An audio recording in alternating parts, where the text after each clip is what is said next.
श्रीमन्नारायण नारायण हरि हरि, लक्ष्मी नारायण नारायण हरि हरि।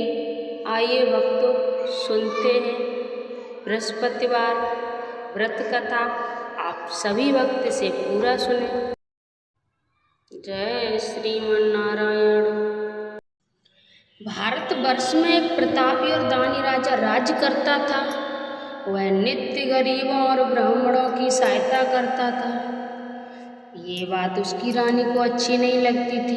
वह न ही गरीबों को दान देती, न ही भगवान का पूजन करती थी और राजा को भी दान देने से मना किया करती थी। एक दिन राजा शिकार खेलने वन को गए हुए थे तो रानी महल में अकेली थी। उसी समय बृहस्पति देव साधु वेश में राजा के महल में भिक्षा के लिए और भिक्षा मांगी। रानी ने भिक्षा देने से इनकार किया और कहा, हे साधु महाराज, मैं तो दान पुण्य से तंग आ गई हूँ। मेरा पति सारा धन लुटाते रहते हैं। मेरी इच्छा है कि हमारा धन नष्ट हो जाए। न रहेगा बाँस न बजेगी बाँसुरी। साधु ने कहा, देवी तुम तो बड़ी विचित्र हो। धन संतान तो सभी चाहते हैं, पुत्र लक्ष्मी तो पापी के घर भी होनी चाहिए। या तुम्हारे पास अधिक धन है तो भूखों को भोजन दो, प्यासों के लिए प्याऊ बनवाओ, मुसाफिरों के लिए धर्मशालाएं खुलवाओ। जो निर्धन अपनी कुंवारी कन्याओं का विवाह नहीं कर सकते उनका विवाह करा दो। ऐसे और कई काम हैं जिनके करने से तुम्हारे यश लोक परलोक में फैलेगा। परंतु रानी पर उपदेश का कोई प्रभाव न पड़ा। वह बोली, महाराज आप मुझे कुछ न समझाएं। मैं ऐसा धन नहीं चाहती जो हर जगह बांटती फिरूं। साधु ने उत्तर दिया, तुम्हारी ऐसी इच्छा है तो तथास्तु। तुम ऐसा करना कि बृहस्पतिवार को घर लीप कर पीली मिट्टी से अपना सिर धोकर स्नान करना, भट्टी चढ़ाकर कपड़े धोना। ऐसा करने से आपका सारा धन नष्ट हो जाएगा। इतना कहकर वह साधु महाराज वहाँ से आलोप हो गया। साधु के अनुसार कई बातों को पूरा करते हुए रानी को केवल 3 बृहस्पतिवार ही बीते थे कि उसकी समस्त धन संपत्ति नष्ट हो गई। भोजन के लिए राजा का परिवार तरसने लगा। तब एक दिन राजा ने रानी से बोला, हे रानी तुम यहीं रहो, मैं दूसरे देश को जाता हूँ क्योंकि यहाँ पर सभी लोग मुझे जानते हैं, इसलिए मैं कोई छोटा कार्य नहीं कर सकता। ऐसा कहकर राजा परदेश चला गया और वहाँ वह जंगल की लकड़ी काट कर लाता और शहर में बेचता। इस तरह वह अपना जीवन व्यतीत करने लगा। इधर राजा के परदेश जाते ही रानी और दासी दुखी रहने लगी। एक बार जब रानी और दासी को 7 दिन तक बिना भोजन के रहना पड़ा तो रानी ने अपनी दासी से कहा, हे दासी, पास के नगर में मेरी बहन रहती है, वह बड़ी धनवान है, तू उसके पास जा और कुछ ले आ ताकि थोड़ी बहुत गुजर बसर हो जाए। दासी रानी की बहन के पास गई। उस दिन गुरुवार था और रानी की बहन उस समय बृहस्पति व्रत की कथा सुन रही थी। दासी ने रानी की बहन को अपनी रानी का संदेश दिया, लेकिन रानी की बड़ी बहन ने कोई उत्तर नहीं दिया। जब दासी को रानी की बहन से कोई उत्तर नहीं मिला तो वह बहुत दुखी हुई और उसे क्रोध भी आया। दासी ने वापस आकर रानी को सारी बात बता दी। सुनकर रानी ने अपने भाग्य को कोसा। उधर रानी की बहन ने सोचा कि मेरी बहन आई थी परंतु मैंने उससे नहीं बोली, इससे वह बहुत दुखी हुई होगी। कथा सुनकर और पूजन समाप्त करके वह अपनी बहन के पास गई। कहने लगी, है बहन, मैं बृहस्पतिवार का व्रत कर रही थी। तुम्हारी दासी मेरे घर आई थी परंतु जब तक कथा होती है तब तक न उठते हैं और न ही बोलते हैं, इसलिए मैं नहीं बोली। कहो दासी क्यों गई थी? रानी बोली, बहन तुमसे क्या छिपाऊं, हमारे घर में खाने तक को अनाज नहीं था। ऐसा कहकर रानी की आंखें भर आईं। उसने दासी समेत पिछले 7 दिनों से भूखे रहने तक की बात कही, अपनी बहन को विस्तार पूर्वक सुना दी। रानी की बहन बोली, देखो बहन, भगवान बृहस्पति देव सबकी मनोकामना पूर्ण करते हैं। शायद तुम्हारे घर में अनाज रखा हो। पहले तो रानी को विश्वास नहीं हुआ। वह बहन के आग्रह करने पर उसने अपनी दासी को अंदर भेजा तो उसे सचमुच अनाज से भरा एक घड़ा मिल गया। ये देखकर दासी को बड़ी हैरानी हुई। दासी रानी से कहने लगी, हे रानी, जब हमको भोजन नहीं मिलता तो हम व्रत ही तो करते हैं, इसलिए क्यों न इनसे व्रत और कथा की विधि पूछ ली जाए ताकि हम भी व्रत कर सकें। तब रानी ने अपनी बहन से विस्तार पूर्वक व्रत के बारे में पूछा। उसकी बहन ने बताया, बृहस्पतिवार के व्रत में चने की दाल और मुनक्काब से विष्णु भगवान का केले की जड़ में पूजन करें तथा दीपक जलाएं, व्रत कथा सुने और पीला भोजन ही करें। इससे बृहस्पति देव प्रसन्न होते हैं। व्रत और पूजन विधि बताकर रानी की बहन अपने घर को लौट गई। 7 दिन के बाद जब गुरुवार आया तो रानी और दासी ने व्रत रखा। गुड़साल में जाकर चना और गुड़ लेकर आई। फिर उसने केले की जड़ तथा विष्णु भगवान का पूजन किया। अब पीला भोजन कहाँ से आए? तब इस बात को लेकर दोनों बहुत दुखी थे। क्योंकि उन्होंने व्रत रखा था, इसलिए बृहस्पति देव उनसे प्रसन्न थे। इसलिए वे एक साधारण व्यक्ति का रूप धारण कर 2 थालों में सुंदर पीला भोजन दासी को दे गए। भोजन पाकर दासी प्रसन्न हुई और फिर रानी के साथ मिलकर भोजन ग्रहण किया। उसके बाद वे सभी गुरुवार को व्रत और पूजन करने लगी। बृहस्पति भगवान की कृपा से उनके पास धन संपत्ति आ गई, परंतु रानी फिर से पहले की तरह आलस करने लगी। तब दासी बोली, देखो रानी, तुम पहले भी इस प्रकार आलस करती थी, तुम्हें धन रखने में कष्ट होता था, इस कारण सभी धन नष्ट हो गया, और जब भगवान बृहस्पति की कृपा से धन मिलाए तो तुम्हें फिर से आलस होता है। रानी को समझाते हुए दासी कहती है, बड़ी मुसीबत के बाद हमने ये धन पाया है, इसलिए हमें दान पुण्य करना चाहिए, भूखे मनुष्य को भोजन कराना चाहिए और धन को शुभ कार्य में खर्च करना चाहिए, जिससे तुम्हारे कुल का यश बढ़ेगा, स्वर्ग की प्राप्ति होगी और पितृ प्रसन्न होंगे। दासी की बात मानकर रानी अपना धन शुभ कार्य में खर्च करने लगी, जिससे पूरे नगर में उसका यश फैलने लगा। बृहस्पतिवार व्रत कथा के बाद श्रद्धा के साथ आरती की जानी चाहिए। इसके बाद प्रसाद बांटकर उसे ग्रहण करना चाहिए। एक दिन राजा दुखी होकर जंगल में एक पेड़ के नीचे आसन जमाकर बैठ गया। वह अपनी दशा को याद करके व्याकुल होने लगा। बृहस्पतिवार का दिन था। एकाएक उसने देखा कि निर्जल वन में एक साधु प्रकट हुए। वह साधु वेश में स्वयं बृहस्पति देवता थे। लकड़हारे के सामने आकर बोले, हे लकड़हारे, इस सुनसान जंगल में तू चिंता मगन क्यों बैठा है? लकड़हारे ने दोनों हाथ जोड़कर प्रणाम किया और उत्तर दिया, महात्मा जी, आप सब कुछ जानते हैं, मैं क्या कहूँ? ये कहकर रोने लगा और साधु को अपनी आत्मकथा सुनाई। महात्मा जी ने कहा, तुम्हारी स्त्री ने बृहस्पतिवार के दिन बृहस्पति भगवान का निरादर किया है, जिसके कारण रुष्ट होकर उन्होंने तुम्हारी ये दशा कर दी है। अब तुम चिंता को दूर करके मेरे कहने पर चलो और तुम्हारे सब कष्ट दूर हो जाएंगे और भगवान पहले से भी अधिक संपत्ति देंगे। तुम बृहस्पतिवार के दिन कथा किया करो। 2 पैसे के चना मुनक्का लाकर उसका प्रसाद बनाओ और शुद्ध जल से लोटे में शक्कर मिलाकर अमृत तैयार करो। कथा के पश्चात अपने सारे परिवार और सुनने वाले प्रेमियों में अमृत व प्रसाद बांटकर आप भी ग्रहण करो। ऐसा करने से भगवान तुम्हारी सब मनोकामना पूरी करेंगे। साधु के ऐसे वचन सुनकर लकड़हारा बोला, हे प्रभु, मुझे लकड़ी बेचकर इतना पैसा नहीं मिलता जिससे भोजन के उपरांत कुछ बचा सकूं। मैंने रात्रि में अपनी स्त्री को व्याकुल देखा है। मेरे पास कुछ भी नहीं है जिससे मैं उसकी खबर मंगा सकूं। साधु ने कहा, हे लकड़हारे, तुम किसी बात की चिंता मत करो।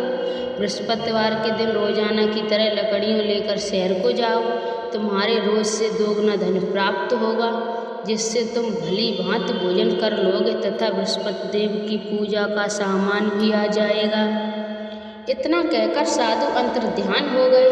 धीरे धीरे समय व्यतीत होने पर वही फिर बृहस्पतिवार का दिन आया। लकड़हारा जंगल में लकड़ी काटकर किसी शहर में बेचने गया। उसे उस दिन और दिन से अधिक पैसा मिला। राजा ने चना गुड़ आदि लाकर गुरुवार का व्रत किया। उस दिन से उसके सभी कलेश दूर हुए। परंतु जब दोबारा गुरुवार का दिन आया तो बृहस्पतिवार का व्रत करना भूल गया। इस कारण बृहस्पति भगवान नाराज हो गए। उस दिन उस नगर के राजा ने विशाल यज्ञ का आयोजन किया तथा शहर में ये घोषणा करा दी कि कोई भी मनुष्य अपने घर में भोजन न बनावे, न आग जलावे। समस्त जनता मेरे यहाँ भोजन करने आवे।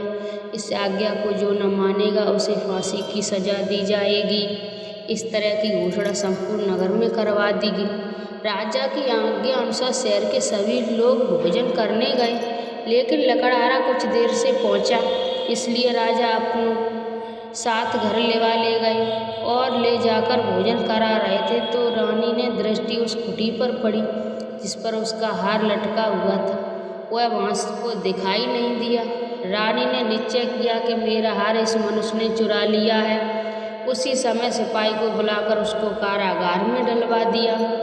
जब लकड़हारा कारागार में पड़ गया और बहुत दुखी होकर विचार करने लगा कि न जाने कौन से पूर्व जन्म कर्म से मुझे ये दुख प्राप्त हुआ है, और उसी साधु को याद करने लगा जो कि जंगल में मिला था। उसी समय तत्काल बृहस्पति देव साधु के रूप में प्रकट हुए और उसकी दशा को देखकर कहने लगे, अरे मूर्ख, तूने बृहस्पतिवार की कथा नहीं करी, इस कारण तुझे दुख प्राप्त हुआ है। अब चिंता मत कर। बृहस्पतिवार के दिन कारागार के दरवाजे पर 4 पैसे पड़े मिलेंगे। उनसे तू बृहस्पति देव की पूजा करना, तेरे सभी कष्ट दूर हो जाएंगे। बृहस्पतिवार के दिन उसे 4 पैसे मिले। लकड़हारे ने कथा कही। उसी रात को बृहस्पति देव ने उस नगर के राजा को सपन में कहा, हे राजन, तुमने जिस आदमी को कारागार में बंद कर दिया है वह निर्दोष है, वह राजा है, उसे छोड़ देना। रानी का हार उसी कुटी पर लटका है। अगर तू ऐसा नहीं करेगा तो मैं तेरे राज्य को नष्ट कर दूंगा। इस तरह रात के स्वप्न को देखकर राजा प्रायःकाल उठा और कुटी पर हार देखकर लकड़हारे को बुलाकर क्षमा मांगी तथा लकड़हारे को योग्य सुंदर वस्त्र आभूषण देकर विदा कर दिया। बृहस्पतिवार की आज्ञा अनुसार लकड़हारा अपने नगर को चल दिया। राजा जब अपने नगर के निकट पहुंचा तो उसे बड़ा आश्चर्य हुआ। नगर में पहले से अधिक बाग, तालाब, कुएं तथा बहुत सी धर्मशालाएं, मंदिर आदि बन गई। राजा ने पूछा, ये किसका बाग है और किसकी धर्मशाला है? तब नगर के सब लोग कहने लगे, ये सब रानी और बांदी के हैं। तो राजा को आश्चर्य हुआ और गुस्सा भी आया। जब रानी ने ये खबर सुनी तो राजा आ रहे हैं तो उन्होंने बांदी से कहा कि हे दासी, देख राजा हमको कितनी बुरी हालत में छोड़ गए थे। हमारी ये ऐसी हालत देखकर वह लौट ना जाएं, इसलिए तू दरवाजे पर खड़ी हो जा। आज्ञा अनुसार दासी दरवाजे पर खड़ी हो गई। राजा आए तो उन्हें अपने साथ लिवा लाए। तब राजा ने क्रोध करके अपनी रानी से पूछा कि धन तुम्हें कैसे प्राप्त हुआ? तब उन्होंने कहा, हमें ये धन बृहस्पति देव ने इस प्रवृत्ति के प्रभाव से हुआ है। राजा ने निश्चय किया कि 7 रोज बाद तो सभी बृहस्पतिवार का पूजन करते हैं, परंतु मैं प्रतिदिन 3 बार कहानी तथा रोज व्रत किया करूँगा। अब हर समय राजा के दुपट्टे में चने की दाल बंधी रहती तथा 3 बार कहानी कहता। एक रोज राजा ने विचार किया कि चलो अपनी बहन के यहाँ हो आवे। इस तरह निश्चय कर राजा घोड़े पर सवार और अपनी बहन के यहाँ चलने लगा। मार्ग में उसने देखा कि कुछ आदमी एक मुर्दे को लिए जा रहे हैं। उन्हें रोककर राजा ने लगा, अरे भाइयों, मेरी बृहस्पतिवार की कथा सुन लो। वे बोले, लो, हमारा तो आदमी मर गया है, इसको अपनी कथा की पड़ी है। परंतु कुछ आदमी बोले, अच्छा कहो, हम तुम्हारी कथा भी सुनेंगे। राजा ने दान निकाली और जब कथा आदि हुई तो मुर्दा हिलने लग गया, और जब कथा समाप्त हो गई तो राम राम करके मनुष्य उठकर खड़ा हो गया। आगे मार्ग में उसे एक किसान खेत में हल चलाता मिला। राजा ने उसे देख और उससे बोले, अरे भैया, तुम मेरी बृहस्पतिवार की कथा सुन लो। किसान बोला, जब तक मैं तेरी कथा सुनूंगा तब तक तो 4 हरैया जोत लूँगा, जा अपनी कथा किसी और को सुनाना। इस तरह राजा आगे चलने लगा तो राजा के हटते हैं बैल पछाड़ खाकर गिर गए तथा किसान के पेट में बड़ी जोर से दर्द होने लगा। उस समय उसकी माँ रोटी लेकर आई। उसने जब यह देखा तो अपने पुत्र से सब हाल पूछा और बेटे सभी हाल कह दिए।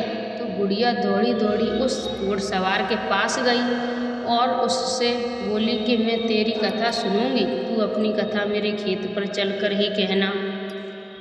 राजा ने गुड़िया के खेत पर जाकर कथा कही, जिसके सुनते ही वह बैल उठ खड़े हुए तथा किसान के पेट का दर्द भी बंद हो गया।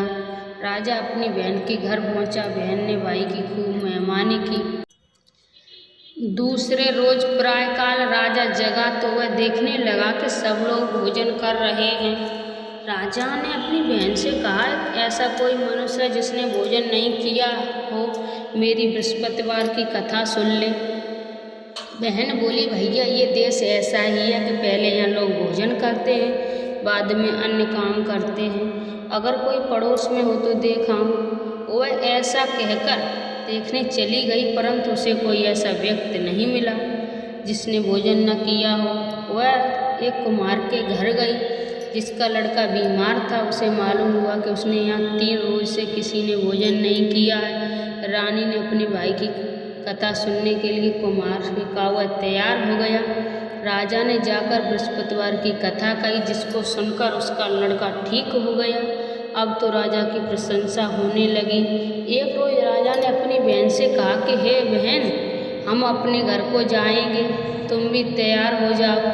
राजा की बहन ने अपनी सास से कहा। सास ने कहा, हाँ चली जा, परंतु अपने लड़के को मत ले जाना, क्योंकि तेरे भाई के कोई औलाद नहीं है। बहन ने अपने भैया से कहा, हे भैया, मैं तो चलूँगी पर कोई बालक नहीं जाएगा।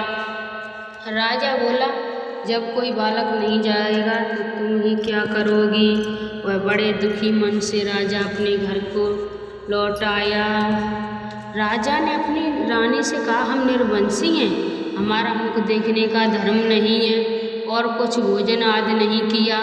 रानी बोली, है प्रभु, बृहस्पति देव ने हमें सब कुछ दिया है, वह हमें औलाद अवश्य देंगे।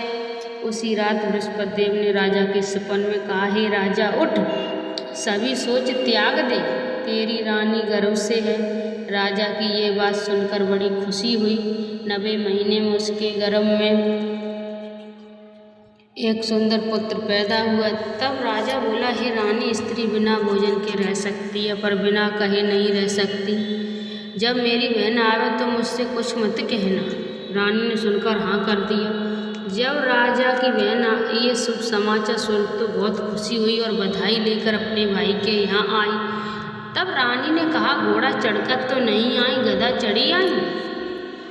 राजा की बहन बोली, भाभी, मैं इस प्रकार न कहती तो तुम्हारी औलाद कैसे होती। बृहस्पति देव ऐसे ही हैं, जैसी जिसके मन में कामना है सभी को पूर्ण करते हैं। जो सद्भावना से बृहस्पतिवार का व्रत करता है एवं कथा पढ़ता है अथवा सुनता है, दूसरों को सुनाता है, बृहस्पति देव उसकी सभी मनोकामना पूर्ण करते हैं। बोलिए बृहस्पति देव भगवान की। भगवान बृहस्पति देव उसकी सदैव रक्षा करते हैं। संसार में जो मनुष्य सद्भावना से भगवान जी का पूजन व्रत सच्चे हृदय से करते हैं तो उनकी सभी मनोकामना पूर्ण करते हैं। जैसी सच्ची भावना से रानी और राजा ने उनकी कथा का गुणगान किया तो उनकी सभी इच्छाएं बृहस्पति देव जी ने पूर्ण की। इसलिए पूर्ण कथा सुनने के बाद प्रसाद लेकर जाना चाहिए। हृदय से उनका मनन करते हुए जयकारा बोलना चाहिए। बोलो बृहस्पति देव की जय, भगवान विष्णु की जय। बृहस्पति भगवान की एक और व्रत कथा। प्राचीन काल में एक ब्राह्मण रहता था। वह बहुत निर्धन था, उसके कोई संतान नहीं थी। उसकी स्त्री बहुत मलिनता के साथ रहती थी। वह स्नान न करती, किसी देवता का पूजन न करती। इससे ब्राह्मण देवता बड़े दुखी थे। बेचारे बहुत कुछ कहते किंतु उसका कुछ परिणाम न निकला। भगवान की कृपा से ब्राह्मण के स्त्री के कन्या रूपी रत्न पैदा हुआ। कन्या बड़ी होने पर प्राय स्नान करके विष्णु भगवान का जाप व बृहस्पतिवार का व्रत करने लगी। अपने पूजन पाठ को समाप्त करके विद्यालय जाती तो अपनी मुट्ठी में जौ भर ले जाती और पाठशाला के मार्ग में डालती जाती। जब ये जौ स्वर्ण के हो जाते लौटते समय उनको बीन कर घर ले आती। एक दिन वह बालिका सूप में उस सोने के जौ को फटक कर साफ कर रही थी कि उसके पिता ने देख लिया और कहा, हे बेटी, सोने के जौ के लिए सोने का सूप होना चाहिए। दूसरे दिन बृहस्पतिवार था। इस कन्या ने व्रत रखा और बृहस्पति देव से प्रार्थना करके कहा, मैंने आपकी पूजा सच्चे मन से की हो तो मेरे लिए सोने का सूप दे दो। बृहस्पति देव ने उसकी प्रार्थना स्वीकार कर ली। रोजाना की तरह वह कन्या जौ फैलाती हुई जाने लगी। जब लौटकर जौ बीन रही थी तो बृहस्पति देव की कृपा से सोने का सूप मिला। उसे वह घर ले आई और उसमें जौ साफ करने लगी, परंतु उसकी माँ का वही ढंग रहा। एक दिन की बात है कि वह कन्या सोने के सूप में जौ साफ कर रही थी। उस समय उस शहर का राजपुत्र वहाँ से होकर निकला। इस कन्या के रूप और कार्य को देखकर मोहित हो गया तथा अपने घर आकर भोजन तथा जल त्याग कर उदास होकर लेट गया। राजा को इस बात का पता लगा तो अपने प्रधानमंत्री के साथ उसके पास गए और बोले, हे बेटा, तुम्हें किस बात का कष्ट है? किसी ने अपमान किया है अथवा और कार्य हो सो कहो, मैं वही कार्य करूँगा जिससे तुम्हें प्रसन्नता हो। अपने पिता की राजकुमार ने बातें सुनी तो वह बोला, मुझे आपकी कृपा से किसी बात का कोई दुख नहीं है, किसी ने मेरा अपमान नहीं किया है, परंतु मैं उस लड़की से विवाह करना चाहता हूँ जो सोने के सूप में जौ साफ कर रही थी। यह सुनकर राजा आश्चर्य में पड़ा और बोला, बेटा, इस कन्या का पता तुम ही लगाओ, मैं उसके साथ तेरा विवाह अवश्य ही करवा दूंगा। राजकुमार ने उस लड़की के घर का पता बतलाया। तब मंत्री उस लड़की के घर गए और ब्राह्मण देवता को सभी हाल बतलाया। ब्राह्मण देवता राजकुमार के साथ अपनी कन्या का विवाह करने के लिए तैयार हो गए तथा विधि विधान के अनुसार ब्राह्मण की कन्या का विवाह राजकुमार के साथ हो गया। कन्या के घर से जाते ही पहले की भांति उस ब्राह्मण देवता के घर में गरीबी का निवास हो गया। अब भोजन के लिए भी अन्न बड़ी मुश्किल से मिलता था। एक दिन दुखी होकर ब्राह्मण देवता अपनी पुत्री के पास गए। बेटी ने पिता की दुखी अवस्था को देखा और अपनी माँ का हाल पूछा। तब ब्राह्मण ने सभी हाल कहा। कन्या ने बहुत सा धन देकर अपने पिता को विदा कर दिया। इस तरह ब्राह्मण का कुछ समय सुखपूर्वक व्यतीत हुआ। कुछ दिन बाद फिर वही हाल हो गया।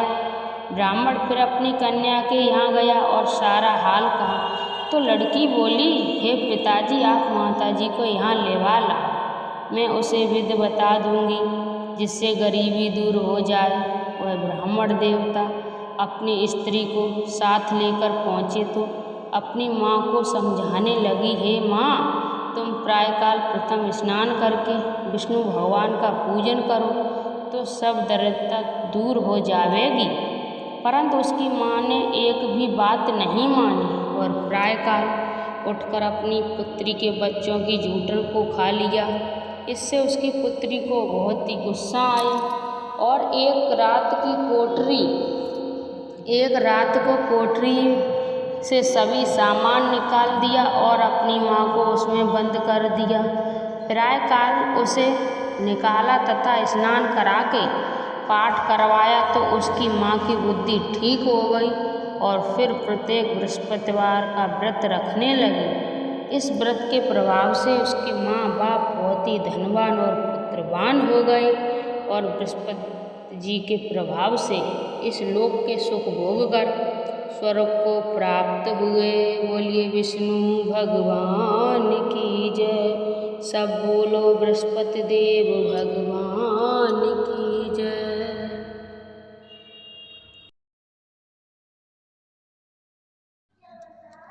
जगदीश की आरती। ओम जय जगदीश हरे। स्वामी जय जगदीश हरे। भक्तजनों के संकट क्षण में दूर करे। ओम जय जगदीश हरे। जो धावे फल पावे, दुख बिन से मन का, सुख संपत्ति घर आवे, कष्ट मिटे तनिका। ओम जय जगदीश हरे। मात पिता तुम मेरे, शरण गहूँ किसकी, तुम बिन और न दूजा, आस करूँ जिसकी। ओम जय जगदीश हरे। तुम पूर्ण परमात्मा, तुम अंतर्यामी, पार ब्रह्म परमेश्वर, तुम सबके स्वामी। तुम करुणा के सागर, तुम पालन करता, मैं मूर्ख खल कामी, कृपा करो भरता। ओम जय जगदीश हरे। तुम हो एक अगोचर, सबके प्राणपति, किस विधि मिलूं दयामय, तुमको मैं कुमिति। ओम जय हरे। दीन बंधु दुख हरता, तुम ठाकुर मेरे, करुणा हस्त बढ़ाओ, द्वार पड़ा तेरे। ओम जय जगदीश हरे। विषय विकार मिटाओ, पाप हरो देवा, श्रद्धा भक्ति बढ़ाओ, संतन की सेवा। ओम जय जगदीश हरे। स्वामी जय जगदीश हरे। बृहस्पति देव की आरती। जय बृहस्पति देवा। ओम जय बृहस्पति देवा। छिन छिन भोग लगाऊं, कदली फल मेवा। ओम जय बृहस्पति देवा। तुम पूर्ण परमात्मा, तुम अंतर्यामी, जगत पिता जगदीश्वर, तुम सबके स्वामी। जय शिव ओंकारा, चरणामृत निज निर्मल, सब पातक हरता, सकल मनोरथ दायक, कृपा करो भरता। जय बृहस्पति देवा। तन मन धन अर्पण कर, जो जन शरण पड़े, प्रभु प्रकट तब होकर आकर द्वार खड़े। जय बृहस्पति देवा। दीन दया दयानिधि, भक्तन हितकारी, पाप दोष सब हरता, भवबंधन हारी। जय शिव ओंकार। जय बृहस्पति देवा। सकल मनोरथ दायक, सब संशय हारो, विषय विकार मिटाओ, संतन सुखकारी। जय बृहस्पति देवा।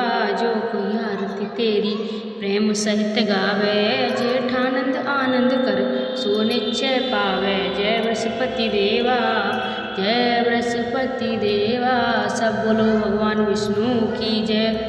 बोलो बृहस्पति देव भगवान की जय।